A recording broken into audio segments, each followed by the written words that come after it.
Okay, I said I'll post this a while ago, and I got really busy with making other videos and work and doing that thing to make money. So here is a general overview of everything for the lab practical and the oral practical that you will need to know. Now, I'm not going to tell you exactly what you need to know and how to answer every question, but I'll tell you what you need to know and how to do certain things and what you can expect out of the oral exam. And now, of course, in the oral exam, you're just walking. It's not a test. It's normally it's the TAs you're talking to, it's TAs and Dr. P, and you're walking them through certain things you learned in class. So you got to be able to do all these things like a submax test. You got to be able to take blood pressure, do the certain tests like an isometric, not isokinetic, but an isometric, demonstrate a hand grip, sometimes demonstrate how to do BMI and certain things on Dr. P and whatnot. But you have certain stations. I'm not quite sure how many stations you had, but I'm sure it's gone over the things. But you have a station on, clear that, you have a blood pressure station.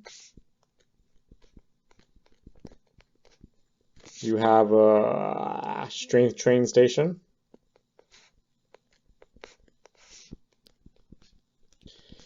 You have a station with Dr. P. Forgot what it was. Just call it Dr. P station. And you have a submax station where you have to demonstrate a submax cycle test on a random volunteer, which will probably be Dr. P or some graduate student. So we'll just go very quickly over what basics you probably should know how to do for each of these to get a killer ass score on this test, because practical average is usually a 90 to 95, so it's not, don't stress over this too much. Just know your shit and be able to talk through this things. Because they have a check part and they take off points for if you miss, like, get the wrong blood pressure, forget to do this, forget to do that, or something. So first we'll go over the blood pressure station. Now in the blood pressure station, you have to take someone's blood pressure. That's the first thing, obvious.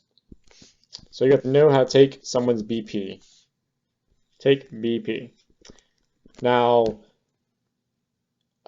Jared's not there anymore, but I don't know whose BP you're gonna be taking, but for me, we took Jared's BP, and Jared has a very faint pulse, and usually he has a very faint pulse. His pulse is around like 40, and you can lower it, and kind of like trick you, cause whatnot. But I don't know whose blood pressure you're going to be taking, but they only take off 1 point, I think, or 2 points for getting the incorrect blood pressure.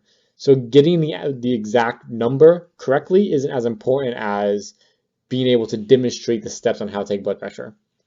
Because certain things can go wrong when you're taking someone's blood pressure. They know that. But essentially, when we take blood pressure, of course, you take on the left arm. I don't know why I always left. Maybe you can take on your right, but I just prefer left. So you take on the left arm, you put the cuff around the left bicep.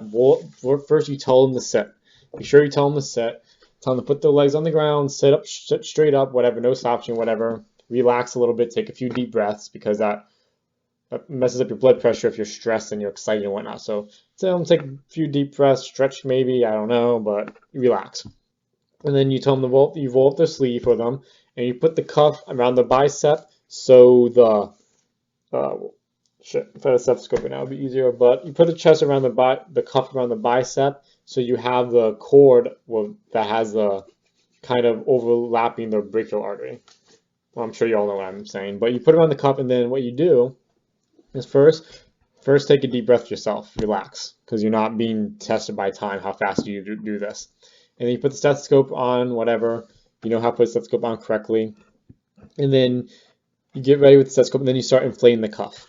Now, I normally inflate the cuff to around 160. I mean, there's a certain thing that inflate it to around 20 over the predicted BP, but I always inflate to 160. So inflate the cuff to around 160.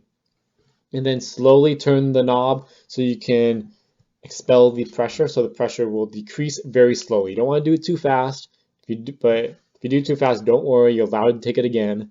They're patient with you. They know there's mistakes. Nurses make mistakes also. But you release the pressure slowly, and then immediately you put the stethoscope on the brachial artery. Now, you can palpitate for the brachial artery, but you don't have to feel it. Just pretend you're feeling around for it. Put your index finger and your middle finger around the brachial artery and feel around for it. Now, you don't have to really feel it. It's very hard to feel someone's brachial artery usually, unless they have really pronounced veins. You probably wouldn't feel, but just do it anyways, because you'll lose points if you don't do that. Just feel the brachial artery. And then you put the stethoscope on it. You'll probably hear the brachial artery if you put the stethoscope like right in the middle. You can probably see the artery.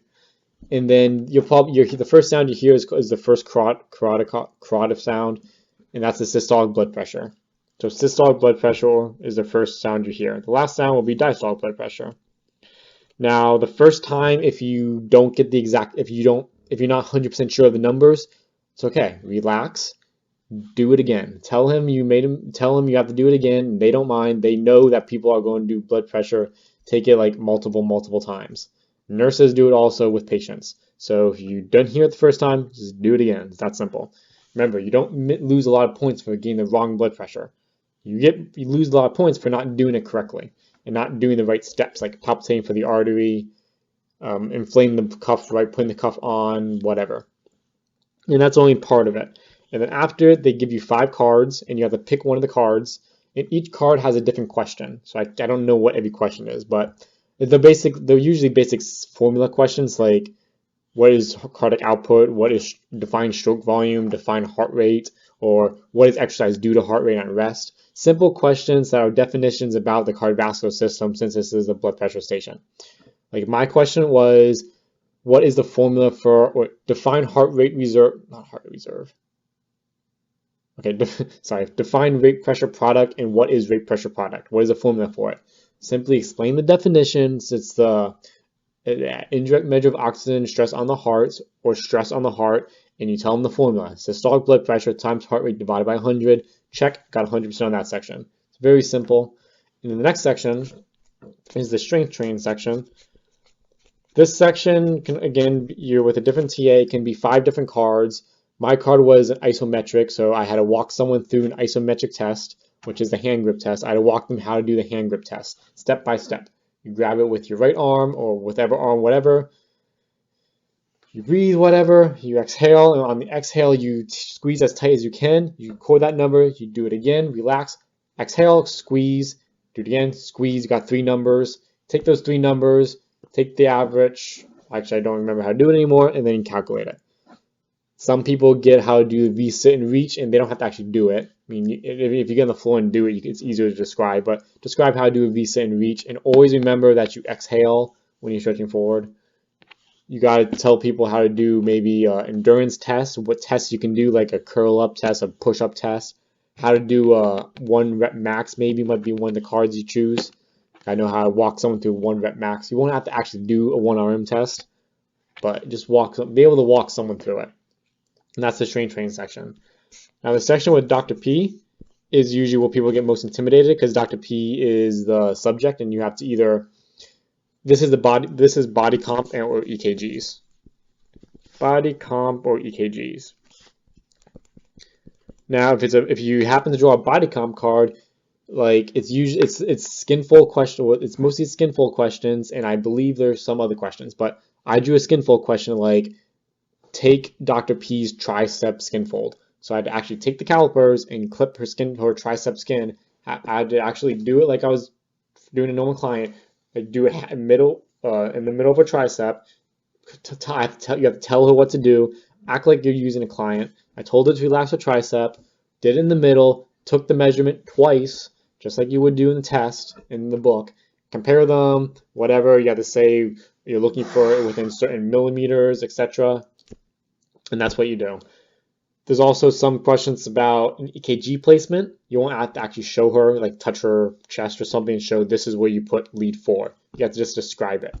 Like I had some questions saying the 4th intercostal space, you place your fingers on someone's clavicle. Like you have to know where the 1st intercostal space is.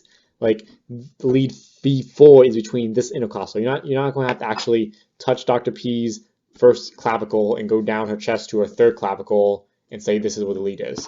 Remember, yeah. But you have to explain that it's on the clavicle, whatever, and it's subaxially, whatever. You can have like demonstrate a quadricep skin fold on Dr. P. You have to know you have to tell her how to do a quadricep skin fold. Like you have to tell her to put remember it was always the right side of the body for body comp, and you have to pretty much do it with Dr. P. Do that, answer every question, and get 100. Another thing is know how to do hip measurement or waist measurement. You take it on their skin, the thinnest part of the waist, not technically above the belly button. Know how to do body composition, know how to calculate BMI in case you have to calculate Dr. P's BMI on the fly. You won't have to do it in your head, obviously. You can write stuff down, but you may not have to calculate it. Well, you might give your calculator, but you have to know how to do BMI. Or you take someone's pounds. Dr. P will probably tell you her weight. You take Dr. P's pounds, divide by 2.2, get kilograms. Take her height, times it by 2.54, divided by 100, square it to get meters per second, or meters squared, etc. And now the hardest one that people probably freak out on is the submax test, or they lose the most points on, I would say. Usually everyone gets all the not all the points, most of the points on all the other stations, but they lose a lot of points on the submax test. For the submax test, that's weird. Okay, for the submax test, there'll be either a volunteer or a TA, there'll be like a client, and you have to walk them through a submax test, and someone else is grading you. Now, I was a volunteer 2 semesters, so I was the volunteer, and people had to walk me through a submax test, and the volunteer can't talk to you. Now, I'm not going to tell you exactly what you have to do, but know every step that you have to know for a submax test, like through the book. Know it by the book. Don't feel stupid if you do every single step in the book. That's what you have to do to get 100. So do every single step in the book, like important things about submax tests. Know what a submax test is. Be able to describe it because they'll ask that question before you start. Like, you don't want to go above 85% of the max heart rate. You want to know how fast the cycle, blah blah blah, how long the stages should be. And now when you take someone's pulse and blood pressure, remember you take the pulse on the end of the second minute, or at the end of the first minute, and at the end of the second minute. And they have to be in steady state. Describe what steady state is. Pretty much show you're competent in doing a submax test. Now, don't panic too much about taking someone's blood pressure when they're exercising, because remember, you will lose maybe like half a point if you get the wrong blood pressure. It's really not a big deal. The important thing is you remember to take the blood pressure. That's the important thing, because if you forget that, that can lead to clinic, that can probably kill a patient, but it can be bad. So just remember to take the blood pressure at the end of the stage now, or somewhere within the stage. Now, remember, don't panic. If you don't get the blood pressure, okay, so let me just tell you, if you don't get the blood pressure the first time when someone's cycling, please don't take it again. Just just tell them I couldn't get the blood pressure, but I think it was this. Say a number. Dude, please don't take the blood pressure again. It's you start panicking when you take someone's blood pressure again, and you still can't hear it. So you start panicking like, oh shit, I didn't get it. So let me take it again. And then you get undue stress, and then your whole rest of the test sucks because you're panicking. So please, if you don't get it the first time, just forget about it.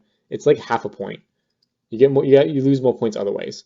And also for the volunteer who you're taking the blood pressure, it's very uncomfortable for them. And trust me, I've had people take my blood pressure 8 times, not kidding, 8 times.